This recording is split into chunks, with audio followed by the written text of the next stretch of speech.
आप देख रहे हैं न्यूज मंच और मैं हूं विशाल वैभव। आपको बता दें कि बिहार की राजनीति में इन दिनों काफ़ी गहमागहमी चल रही है।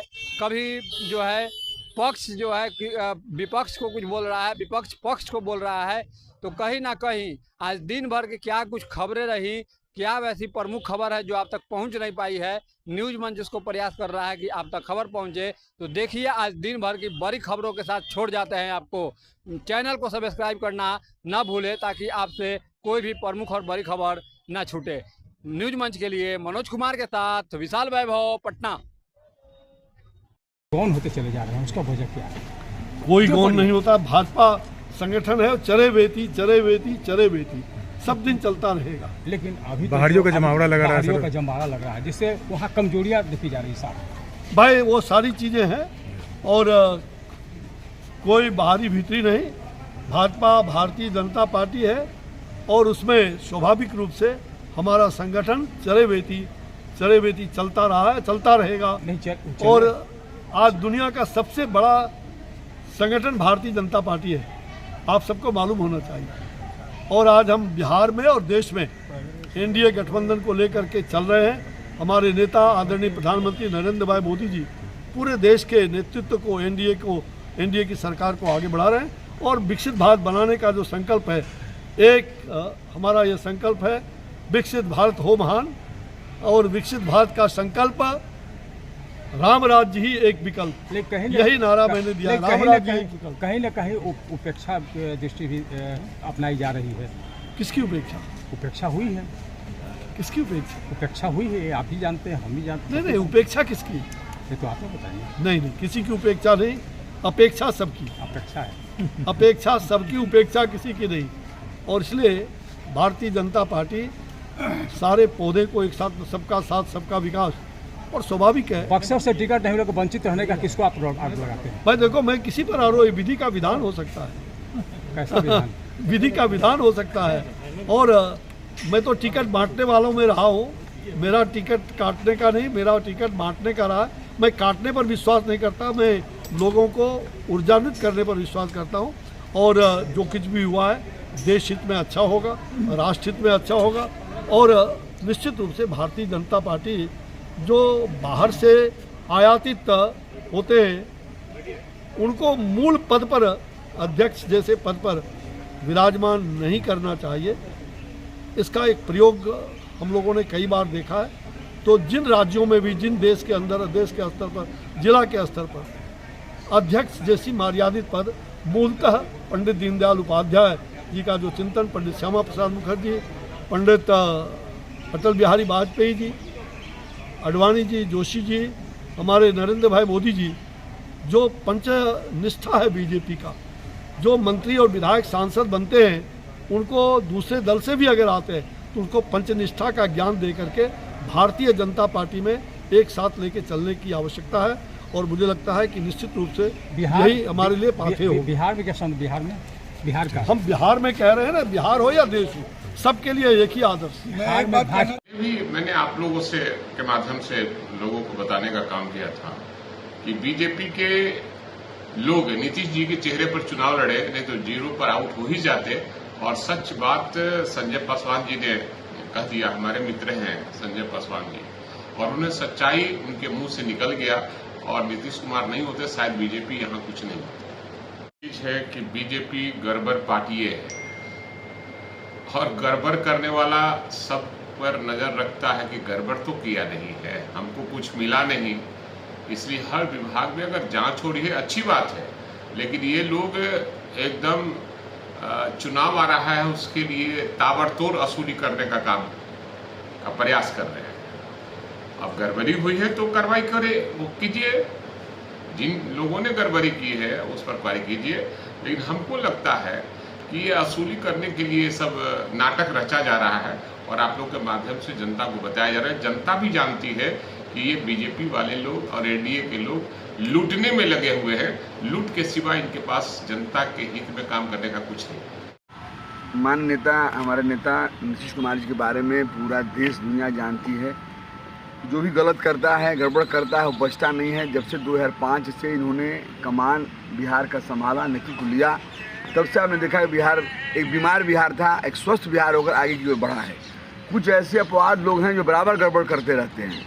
तो निश्चित तौर पर हमारे जो अभी आपने बताया है, हमारे बड़े भाई उप मुख्यमंत्री जो कह रहे थे, जांच की बात कर रहे थे, निश्चित तौर पर नेता नीतीश कुमार जी ने कहा भी है, बराबर कहते रहे हैं कि कोई गड़बड़ करेगा उसको बख्शा नहीं जाएगा। निश्चित तौर पर जांच होगा, ये जांच का भी विषय है। और जांच में जो भी लोग रहेगा, संलिप्तता जिसकी भी रहेगी, कितना बड़ा रसूख वाला हो, कितना बड़ा पैसा वाला हो, पॉलिटिकल सपोर्ट हो, कुछ भी हो, वो आदमी बचेगा नहीं। ये नीतीश की सरकार है, ये देश और दुनिया जानती है। टेंडर घोटाला हुआ था आरजेडी के समय में, आप लोग की तरफ से भी इन चीज़ों को समीक्षा की जा रही है? हम बता दिए मेरे भाई, आप मीडिया के साथ ही हैं, आप युवा हैं, नौजवान हैं, जब से आपने भी संभाला होगा ये सब, तब से आपने देखा होगा नीतीश कुमार जी, जब हम लोग भी उससे पहले हम लोग देखे थे, छोटे थे, पढ़ते थे, क्या हालत थी बिहार की। और नीतीश जी आने के बाद और हर डिपार्टमेंट, कोई भी डिपार्टमेंट कोई चलाता हो, नीतीश जी की, नेता की नज़र रहती है। और जो गड़बड़ करता रहा, ये नहीं कि मैं जमा खां पार्टी में है, साथ में है और गड़बड़ करेंगे बचेंगे नहीं। नीतीश कुमार जी ने ऐलान किया, कहा 2005 के बाद, अब तक मैं यही देखा हूँ, कोई साथ रहा होगा, उनके साथ भी रहा होगा, अगर गड़बड़ करेगा, गलत करेगा, जांच में पाया जाएगा, उसके विरुद्ध कार्रवाई होती है, होती रही है, होएगी। आप लोगों ने लोकसभा चुनाव के बाद एक समीक्षा बैठक की। एक्चुअली लोकसभा चुनाव के बाद आज पहली बार एक बड़ी बैठक हुई है जिसमें आप लोग शामिल हुए। आज एक्चुअली वो बैठक बड़ी बैठक नहीं थी। आज बैठक थी कि आने वाले 15 दिन में, आने वाले 1 महीने में किसका डिपार्टमेंट का क्या क्या वर्क है और क्या क्या हमें अचीवमेंट करना है, इतने दिन में पूरा करना है। जितनी कल्याणकारी योजना है सरकार की तरफ से चलाई जा रही है, उसको अमली जमा बनाने के लिए 1 महीने में टारगेट दिया गया है। और हम लोग फिर 1 महीने के बाद बैठेंगे और सारा टारगेट पूरा करके ही बैठेंगे। और कोई दूसरी योजना नहीं थी, काम करने का ये मीटिंग था। आज कोई पॉलिटिकल मीटिंग नहीं था। आगे हम कैसे काम करेंगे इसके लिए मीटिंग था।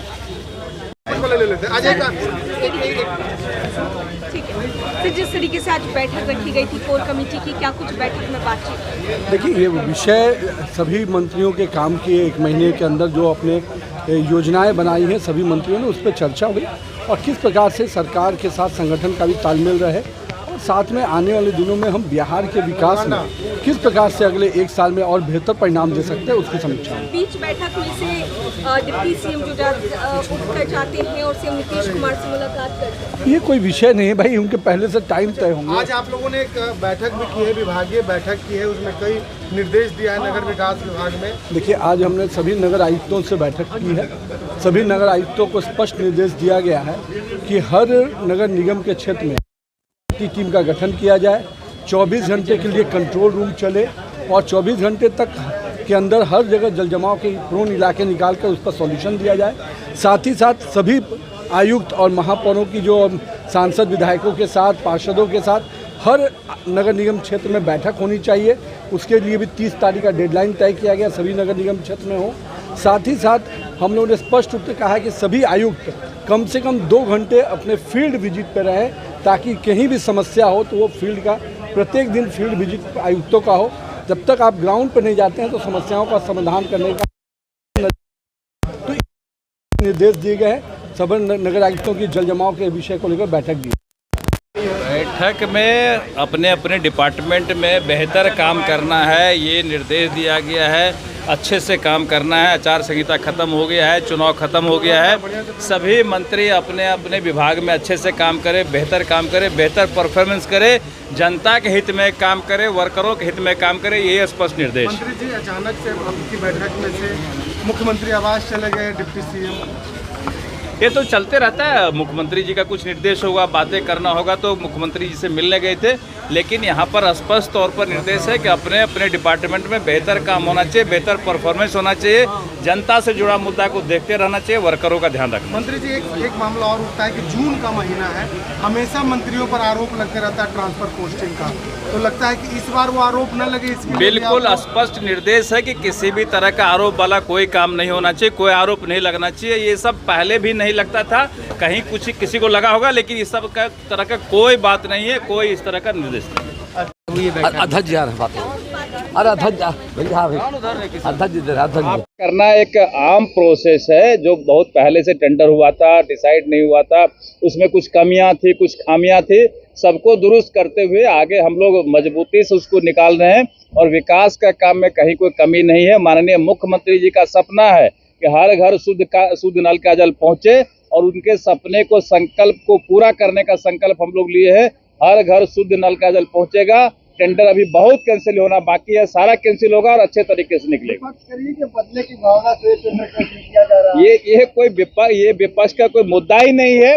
विपक्ष के लोग जो पहले बैठे हुए थे वो अपने हिसाब से टेंडर निकालते थे और हम लोग टेंडर निकाल रहे हैं कि काम के हिसाब से, कि बेहतर काम कैसे हो।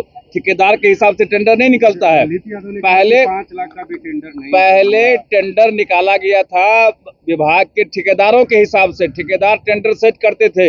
हमारे यहाँ कोई ठेकेदार टेंडर सेट नहीं करेगा। यहाँ टेंडर का जो प्रोसेस है वो अपनाया जाएगा और पूरा फ्रेश टेंडर होगा और मुझे लगता है कि ट्रांसपेरेंट सब कुछ रहेगा और जल्दी टेंडर क्लियर होगा और हर स्थिति में नल का शुद्ध जल लोगों को मिलेगा।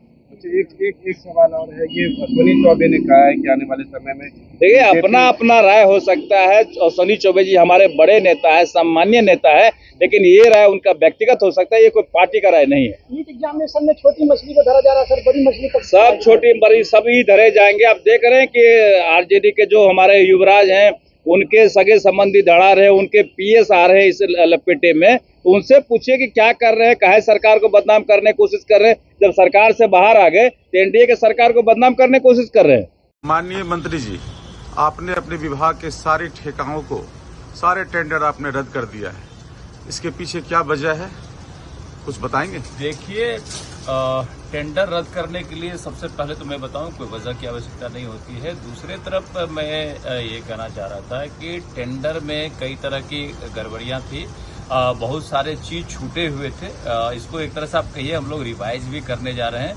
जो माननीय मुख्यमंत्री जी का सपना है कि हर घर शुद्ध नल का जल पहुंचे, वो उनके सपने को पूरा करने का संकल्प हमारा है। तो हम लोग लगे हुए हैं लगातार कि जहां भी कमी है, जहां भी जो गड़बड़ी है उसको दुरुस्त करें।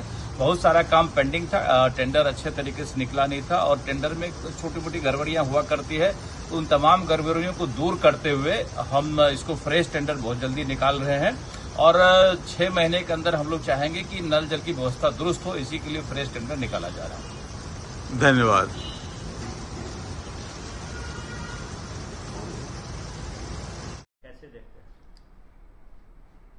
देखिए, विभागीय मंत्री हम भी रहते हैं, जो टेंडर प्रक्रिया में कोई शिकायत मिलती तो उसकी जांच कराते। तो उन्होंने तो विभाग के लोग ही टेंडर किए, विभाग के लोग ही जांच किए हैं। अब तो इसमें विभागीय मंत्री की कोई भूमिका निविदा में प्रक्रिया में नहीं होती है। और नल जल योजना के हम लोगों के कार्यकाल में हम क्या कहें, 17 महीना का कार्यकाल रहा, 17 लाख का भी टेंडर नहीं हुआ था। जो भी नल जल योजना हुआ है तो पूर्व में हुआ है, कोई गड़बड़ी भी हुई होगी तो पूर्व में हुई होगी। तो डबल इंजन का सरकार है, बिहार में भी उनकी एजेंसी है, केंद्र में भी उनकी एजेंसी है। जितनी कड़ी से कड़ी एजेंसी से जांच कराना हो जांच करावे नल जल योजना का। जब से नल जल योजना शुरुआत है उसमें गड़बड़ी हुई है, कोई टेंडर में हो या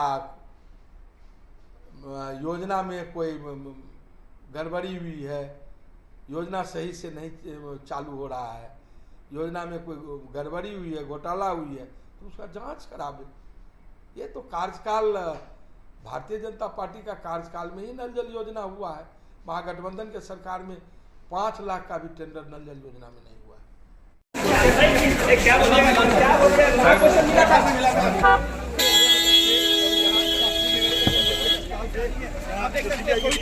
वो आगे बढ़ गई है।